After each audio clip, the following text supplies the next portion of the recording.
کازمولوجی جو ہے اس کی بنیاد قرآن مجید نے رکھی، ٹالمی۔ اس نے یہ بتایا کہ زمین ساکن ہے اور باقی کائنات زمین کے گرد گھوم رہی ہے۔ یہ تھیوری جو تھی یہ صدیوں تک چلتی رہی۔ قرآن جب نازل ہوا تو قرآن نے سوچنے سمجھنے کے پیراڈائم ہی بدل دیے۔ ہر چیز ریوالو کر رہی ہے اپنے مدار کے اندر۔ 200 ٹریلین گلیکسی سائنٹیفکلی پروون ہے اور اس میں سے ایک گلیکسی ہے ہم جس میں ہم رہتے ہیں۔ اب ہم آپ کو لیے چلیں گے کہ ایسے سفر پر جو زمین سے شروع ہوتا ہے مگر ختم ہوتا ہے کہکشاں ستاروں اور سیاروں کی حیرت انگیز دنیا میں، قرآن مجید میں ارشاد ہے سورج، چاند اور ستارے سب اللہ کے حکم کے محتاج ہیں اور اسی کے حکم پر اپنے مداروں میں چل رہے ہیں۔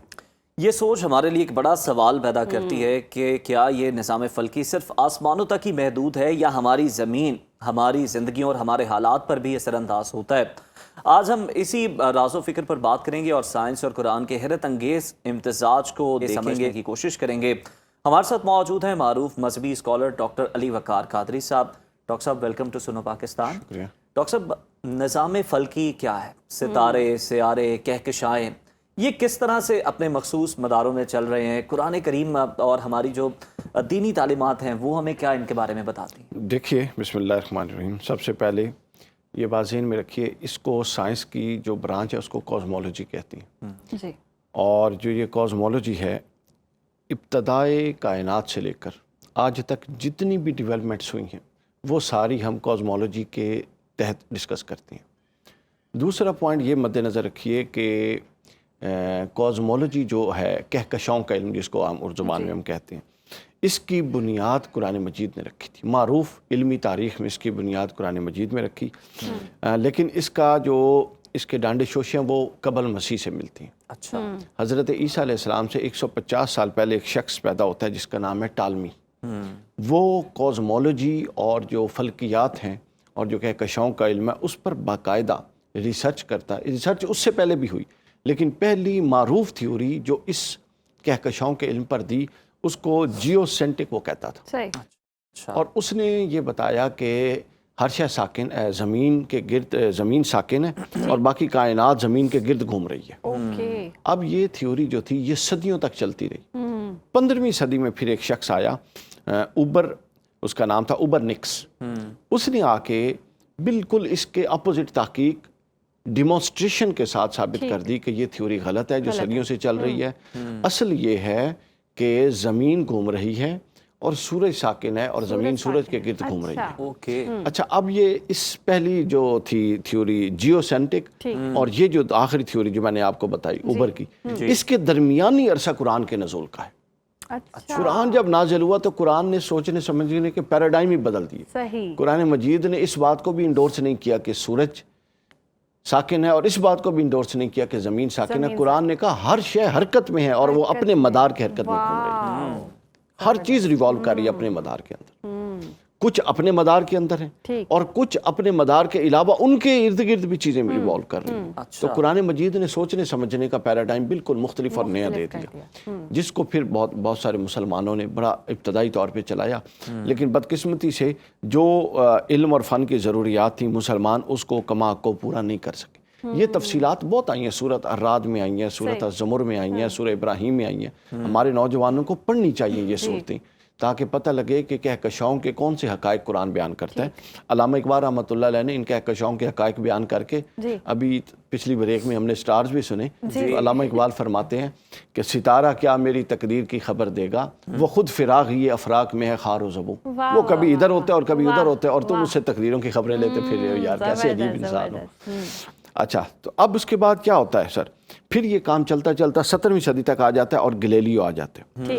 گلیلیو وہ پہلا انسان تھا جس نے قرآن کی بیان کردہ تھیوری جو کہکشاؤں سے متعلق تھی اس کو درست، اس کی تائید کی۔ وہ تو درست ہی صحیح، اس نے کہا کہ یہ جو ریسرچ ہے یہ بالکل درست ہے کہ ہر شے موو کر رہی ہے۔ اس کے بعد پھر ہبل ٹیلیسکوپ اور جو لیٹسٹ ریسرچز آئیں اس نے اسکوپ وائڈر کر دیا۔ اب دیکھیے ریسرچ کا ہمیشہ یہ طریقہ ہوتا ہے، اس کے ڈیفرنٹ اینگل سامنے آتے ہیں، اہل علم اور اہل نظر اس کو ریسرچ کر کے اس سے متعلق ایک یونینیمس اوپینین دیتے ہیں۔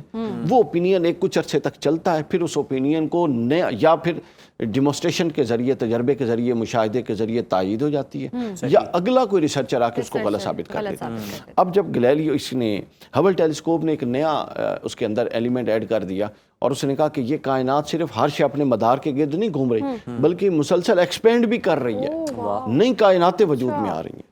اور قرآن مجید نے یہ بات 1400 سال پہلے کہہ دی تھی۔ اللہ تعالیٰ نے قرآن مجید میں فرمایا کہ میں نے اپنی زور بازو اور قوت کے ساتھ اس کائنات کو تخلیق کیا اور میں اس کو وسعتیں دیتا جا رہا ہوں۔ یہ کائنات وسعت پذیر ہے۔ اچھا، اب آپ اندازہ کر لیں، آج ہم بیٹھے ہیں 2025 میں، جی آج کیا تاریخ ہے؟ 8 دسمبر۔ 8 دسمبر۔ آج آپ کو تو پتا نہیں ہاں مجھے یاد ہے۔ اچھا 8 دسمبر ہے آج ہم بیٹھے ہیں۔ تو سر آج کے دن تک آپ اندازہ کر لیں کہ ہم اس وسعت کائنات کا حال دیکھ لیں، 200 ٹریلین گلیکسیز سائنٹیفکلی پروون ہے۔ کتنی؟ 200 trillion 200 trillion Galaxy scientifically proven ہے، اور اس میں سے ایک گلیکسی ہے ہم جس میں ہم رہتے ہیں، اور ہماری گلیکسی کا نام ملکی وے انہوں نے دیا ہوا ہے، اور ملکی وے کے ایک کونے پر زمین موجود ہے، اور ملکی وے کے اندر 90 ٹریلین سٹارز موجود ہیں جس میں سے ایک زمین ہے، اور 200 ٹریلین ملکی وے گلیکسیز موجود ہیں دنیا کے اندر۔ اور آپ اس زمین کے اس حصے سے جہاں ہم موجود ہیں، آپ اگر اپنی ملکی وے اپنی کہکشاں سے نکلنے کے لیے اگر سفر کریں اور سپیڈ آف لائٹ سے سفر کریں جو 1,86,000 کلومیٹر فی گھنٹہ ہے، تو آپ کو ایک اپنا 1,00,000 سال تک آپ چلیں گے تو آپ اپنی ملکی وے سے نکلیں گے اور آپ پھر دوسری میں جائیں گے۔ تو اب بتائیے وسعت پذیریوں کا کیا عالم ہے۔ اب آپ کو اس لفظ اللہ اکبر، اللہ اکبر، آپ اس کی سمجھ آتی ہے؟ یعنی اللہ کل شیء قدیر، اب سمجھ آتی ہے؟ شے پہ قادر۔ یعنی اب ایک انسان، اب ہمیں یہ سفر جو ہے نا زندگی، یہ اللہ کی معرفت کا سفر ہے، اور ہر شے آپ اپنے اوپر دیکھیں۔ اب دیکھیں ایک ایک نس تک ریسرچرز نے اور ڈاکٹرز نے اور ماہران طبیات نے اس کی کیا سگنیفیکنس بتا دی ہے۔ اگر آپ کہکشاؤں میں دیکھیں تو کہاں تک تحقیق پہنچ گئی ہے۔ ہم ان سب کو مولڈ کر کے، قرآن کہتا ہے یوں کیوں نہیں تم دیکھتے کہ یہ سب کچھ بنانے والا کون ہے، پھر ان کو منظم رکھنے والا کون ہے، پھر ان کو چلانے والا کون ہے۔ حضرت عبداللہ ابن عباس رضی اللہ تعالیٰ سے کسی نے پوچھا کہ یہ جو زمینیں ہیں، کیا ہر کہکشاں میں اس طرح کی زمینیں ہیں جتنی اور بھی کائناتیں ہیں؟ آپ نے فرمایا جتنی بھی کائناتیں، ہر کائنات میں اللہ نے 7 آسمان اور 7 زمینیں پیدا کی۔ پھر انہوں نے کہا کیا ہر آسمان میں 7 آسمان اور 7 زمینوں کے ساتھ نظام ہدایت بھی موجود ہے؟ انہوں نے کہا جہاں انسان یا کوئی بھی مکلف مخلوق جو شعور رکھتی ہے وہ انسان کی حیثیت کی ہو سکتی ہے، انسان کے علاوہ کسی بھی حیثیت کی ہو سکتی ہے۔ کیونکہ لفظ انسان، ہم یہ ذکر کرتے ہیں ایلینز کا یا کسی اور پلانٹ پر موجود بالکل ہو سکتے ہیں، بالکل، یعنی جہاں بھی جو موجود ہے اس کے لیے ایک الگ سے نظام ہدایت وہاں وضع کیا گیا ہوگا۔ ہم اپنی ملکی وے جہاں پہ اپنی گلیکسی میں موجود ہیں، ہم ابھی یہ سوچ رہے ہیں کہ ہماری گلیکسی میں کہاں اور چانسز آف لائف ہیں، مریخ مارس پہ ہیں، نیپچون میں ہیں، کہاں پر ہیں، ہم ابھی یہ ہماری آپ نے کہا نا کہ نوجوانوں کو بالکل یہ مطالعہ کرنا چاہیے، پڑھنا چاہیے۔ ہماری سوچوں کا دائرہ کتنا محدود ہے، اندازہ ہوا ہے آپ کی گفتگو سے، اور ہم کتنا کم جو ہے وہ دیکھ رہے ہوتے ہیں یا اس سے طلبگار ہوتے ہیں۔ اس کی شان تو آپ دیکھیں کیا بات ہے۔ اچھا، پھر قرآن کریم میں حضرت ذوالقرنین کے بارے میں جس طرح سے بتایا گیا کہ کتنے انہوں نے راستے ایکسپلور کیے، سفر کو نکلے، تو یقیناً بہت سارے سفر ہیں، بہت ساری چیزیں ہیں جو کہ ابھی ایکسپلور ہونا بھی باقی ہوں گی۔ بالکل، آپ دیکھیں نا، آپ نے یہاں سے اسلام آباد جانا ہے تو آپ 10 راستے تلاش کر سکتے ہیں، ٹھیک ہے۔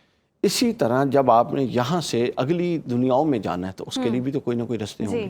اس کو عربی میں 2 لفظ آتے ہیں، ایک طریق کا لفظ آتا ہے، رستہ، منہج بھی آتا ہے، سنت بھی ہے، یہ سارے رستوں کے لیے آتے ہیں۔ قرآن مجید نے طریق کا لفظ بھی بولا، اور خاص طور پہ جو آپ نے حضرت ذوالقرنین کا تذکرہ کیا، حضرت ذوالقرنین کے تناظر میں قرآن مجید نے سبابہ کا لفظ بولا ہے۔ سبابہ یہ آسمان کے رستوں میں سے ایک رستہ ہے۔ حضرت مولا علی فرمایا کرتے تھے اپنے خطبات میں کہ میں زمین کے رستوں سے زیادہ آسمان کے رستوں کو جانتا ہوں۔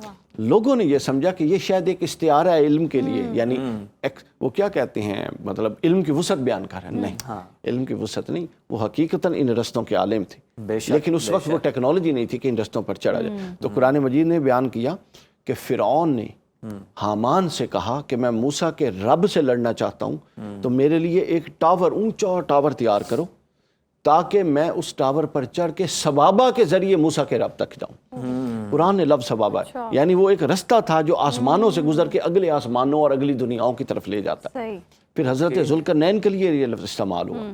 آپ کو یاد ہوگا ہم نے لاسٹ ٹائم جو ہے ذوالقرنین پر بات کی تھی، اس میں میں نے بتایا تھا کہ یاجوج ماجوج اس دنیا پر موجود نہیں ہو سکتے، چونکہ اس دنیا زمین پلانٹ ارتھ کی بات کر رہا ہوں، اس پر موجود نہیں ہو سکتے کیونکہ ان کی جو نسبت حدیث میں آئی ہے وہ 1 کی نسبت 1000 ہے. تو اس وقت اگر لیونگ جو مطلب ہیومن بینگز ہیں وہ اگر 7 ارب ہیں تو 7000 ارب یاجوج ماجوج کہاں آ سکتے ہیں زمین؟ نہیں آ سکتے، باقی پانی ہے. تو لہٰذا ہم نے پھر یہ کیا تھا کہ ارض کا مفہوم قرآن کہتا ہے وسعت رکھتا ہے، تو جتنی بھی زمینیں ہیں وہ سب ارض کے مفہوم میں آ سکتی ہیں، وہ کہیں بھی اور ہو سکتا ہے.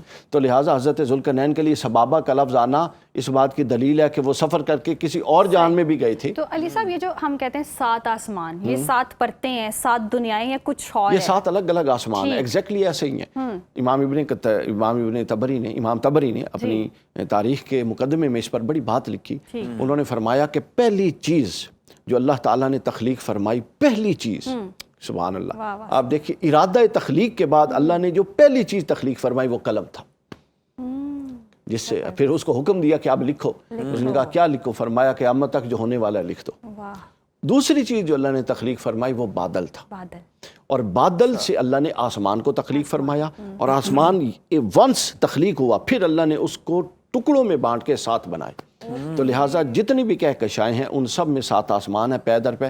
اور ہمارے ہاں تو یہ اسٹیبلشڈ ہے، کیونکہ رسول اللہ صلی اللہ علیہ وسلم جب معراج پر گئے تھے تو آپ نے فرمایا پہلے آسمان پر مجھے فلاں بندہ ملا، دوسرے پر فلاں نبی، تیسرے پر فلاں نبی، چوتھے پر، حتیٰ کہ سارے آسمانوں سے گزر کے وہ پھر آگے اور ماورا دنیا میں گئے، وَقَانَ قَابَ قَوْسَيْنِ أَوْ أَدْنَىٰ، جہاں پھر اللہ تعالیٰ سے ان کی علی صاحب یہ تو ہم نے ڈسکس کیا کہ اور بھی اس طرح کے زمین کی طرح کے پلانٹس موجود ہیں اور بھی مخلوق ہے جو کہ وہاں پہ ہو سکتی ہے.